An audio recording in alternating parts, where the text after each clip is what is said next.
మొదట్లో నీ లైఫ్ ఎంత ఎటువంటిది ఉందో, అటువంటిది మళ్ళీ రావాలి అని చెప్పేసి నువ్వు అనుకుంటున్నావు. ఇప్పుడు యాక్సిడెంట్ అయింది. నీకు యాక్సిడెంట్ అయిందనుకో, ఈ కాలో, చెయ్యో ఇరిగింది. లోన ఇరిగింది. చెయ్యి ఇరిగింది. చెయ్యి ఇరిగినప్పుడు లోన బోన్ ఇరిగిపోయింది. చేయించుకున్నాం, ఆపరేషన్ చేయించుకున్నాం, అయింది. లోన జాయింట్ మట్టికి జాయింట్‌కేసారు. జాయింట్ ఏసారు. ఓకే. చెయ్యి మట్టికి నువ్వు మాక్సిమం పనులు చేయగలవు. చేయగలవు. చేసుకుంటావు. చేసుకునేలాంటివంటిదే. లోన ఇరిగిపోయింది. కొన్ని రోజులయిన తర్వాత చేసి ఆపరేషన్ చేసారు. కొన్ని రోజులైంది సెట్ అయిపోయింది. కొన్ని చెయ్యి లోన మట్టికి బోన్ ఇరిగింది. ఓకే. బానే ఉంది.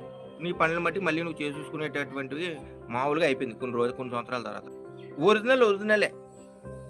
పుట్టుక నుంచి వచ్చిన నీది ఒరిజినల్. ఈ మధ్యలో ఇరిగింది కాబట్టి ఇది ఆపరేషన్ చేశారు. ఇది కృత్రిమమైనదే. డ్యామేజ్ జరిగిపోయింది. ఓకే. ఇప్పుడు అలాగని చెప్పి నువ్వు పనులు చేసుకోలేటటువంటిలా లేదు.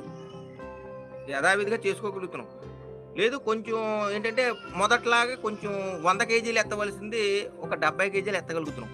ఇప్పుడు నువ్వు ఇప్పుడు ఆలోచించవలసింది ఏంటంటే, నువ్వు 100 కేజీలు ఎత్తలేకపోతున్నాను. ఒకప్పుడు 100 కేజీలు ఎత్తేవాడిని. ఇప్పుడు 70 కేజీలు ఎత్తుతున్నాను. అని చెప్పి బాధపడతావా? పోతా పోయింది 30 కేజీలు. 70 కేజీలు. 70 కేజీలన్నీ ఎత్తుతున్నాను కదా! మొత్తానికి చెయ్యి ఇరిగిపోలేదు కదా! ఆలోచించుకో. నీకు మొత్తానికి చెయ్యే ఇరిగిపోలేదు కదా! ఒకప్పుడు 100 కేజీలు ఎత్తేవాడిని. ఓకే. కొన్ని పరిస్థితులు బట్టి చె ఆహ్, నాలో నువ్వు కూడా ఎళ్ళా. నువ్వు కూడా యాక్సిడెంట్ కావాలని చేసుకోలే. నీ లైఫ్‌లో అలా జరిగింది. జరిగిన వల్ల చెయ్యి ఇరిగిపోయింది యాక్సిడెంట్ అయ్యి. ఓకే. అయిపోయింది. అంతా అయిపోయింది. 100 కేజీలు ఇప్పుడు ఇంతకు ముందులో 100 కేజీలు ఎత్తలేకపోతున్నానని చెప్పి బాధపడతా కూర్చుంటావా? 70 కేజీలన్నా ఎత్తుతున్నానే.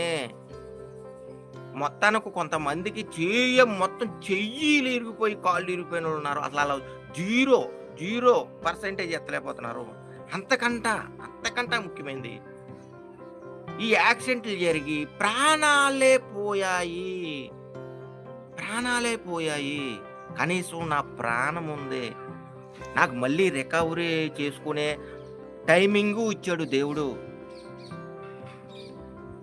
అందరిలాగా అటువంటి ప్రాణాలు పోకుండా, అసలు చచ్చిపడిపోకుండా కనీసం 70 కేజీలు ఎత్తేటటువంటి బలాన్నైనా దేవుడు నాకు కల్పించాడు. సమయాన్నిచ్చాడు అని చెప్పేసి నువ్వు ఆలోచించుకుంటావా? ఇలా ఆలోచించుకుంటావా? కాబట్టి ఈ రోజునాడు చాలామంది జరిగిపోయిన దాని గురించి బాధపడతా కూర్చుంటున్నారు. ఇంకా నీకు ఎంత సమయం ఉంది? ఓకే. నీకు జరిగిపోయిన దాని గురించి వద్దులే. జరిగిపోయింది తిరిగి రాదు. ఇప్పుడు నువ్వు బెట్టింగ్ ఆడుతున్న వాళ్ళ గురించే కాదు ఇది ఈ పాయింట్. బెట్టింగ్ ఆడకుండా వేరే ప్రాబ్లమ్స్‌లో ఉన్న వాళ్ళ గురించి కూడా నేను చెప్తున్నాను. అన్నిట్లికి కూడా సంబంధించింది ఇది. నీ జీవితంలో జరిగిపోయిన దాని గురించి వదిలేయి. నువ్వు ఎంత కొట్టుమిట్టాడినా జరిగిపోయింది మళ్ళీ తిరిగి రాదది. నువ్వెంత ఆలోచించినా. ఈ రోజు నాడు జరిగిపోయింది. ఈ రోజు నాడు నీకు ఏ విధంగా ఉంది నీ లైఫ్‌కి ప్రెజెంటు? నువ్వు బతకడానికన్నా ఉందా లేదా? మనిషికి ప్రాణం పోవడం కన్నా ఇంకేమీ లేదు. అంతకన్నా పెద్ద సమస్య అంటూ మనిషికి జీవితంలో ఏమి ఉండదు. ఏ సమస్యనైనా పోరాడొచ్చు. మీరు చాలా చూస్తున్నారు. కాళ్ళు చేయలేనోళ్ళు, కళ్ళు లేనోళ్ళు ఎంతోమంది మీకు సోషల్ మీడియాలో అయినా మీరు అనునిత్యం చూస్తున్నారు. మీరు చూసే ఛానల్‌లోనైనా, టీవీ ఛానల్‌లోనైనా, మీ మొబైల్‌లో, యూట్యూబ్‌లోనైనా, ఇన్‌స్టాగ్రామ్‌లోనైనా ఎన్నో రకాలుగా చూస్తున్నారు. ఇన్‌స్పైర్ అవుతున్నారు. అటువంటోళ్ళు, కాళ్ళు చేయలేనోళ్ళు, ఎన్నో ప్రాబ్లమ్స్ ఉన్నవాళ్ళు. ఒక అతన్ని చూసాను మొన్న. కాళ్ళు, చేతులు 2 ఉండవు.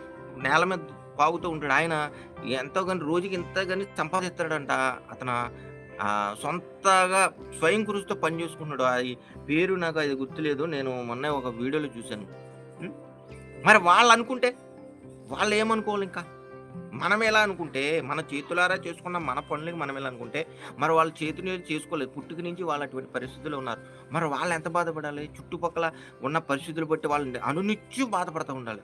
వాళ్ళే అంత ధైర్యంగా బతుకుతున్నప్పుడు, నువ్వు నేను ఎంత ధైర్యంగా బతకాలి? కాబట్టి ప్లీజ్ దయచేసి ప్రతి ఒక్కరు చెప్తున్నాను. చాలామంది ఇదేనమాట. నీ ఒంట్లో ఒక అవయవం తగ్గింది. దాన్ని రికవరీ చేసుకోవడానికి దేవుడు అవకాశం ఇచ్చాడు. చేయించాడు. నువ్వు మళ్ళీ బాగుండాలని నీకు హెల్ప్ చేసాడు. మరి నువ్వు ఇచ్చాడు కదా! నువ్వు అసలు ముందు ఎందుకు చేసాడు యాక్సిడెంట్ అని ఆలోచిస్తావా? సరే జరిగింది, జరిగింది. నాకు మళ్ళీ రికవరీ చేసి దేవుడు మళ్ళీ నన్ను దారిలో నించోబెట్టాడని సంతోషపడతావా? కాబట్టి ప్లీజ్ దయచేసి అర్థం చేసుకోండి. జరిగిపోయింది వదిలేయండి. మీరు ఎప్పుడైతే గనక ఈ రోజు నాడు చెప్తున్నాను. మీరు ఈ బెట్టింగ్ అని గ్యామ్లింగ్‌లో ఎంత పోగొట్టుకున్నా, ఎన్ని లక్షలు పోగొట్టుకున్నా ప్లీజ్ దాన్ని వదిలేయండి. ఈ రోజు నుంచన్నా మిగిలిన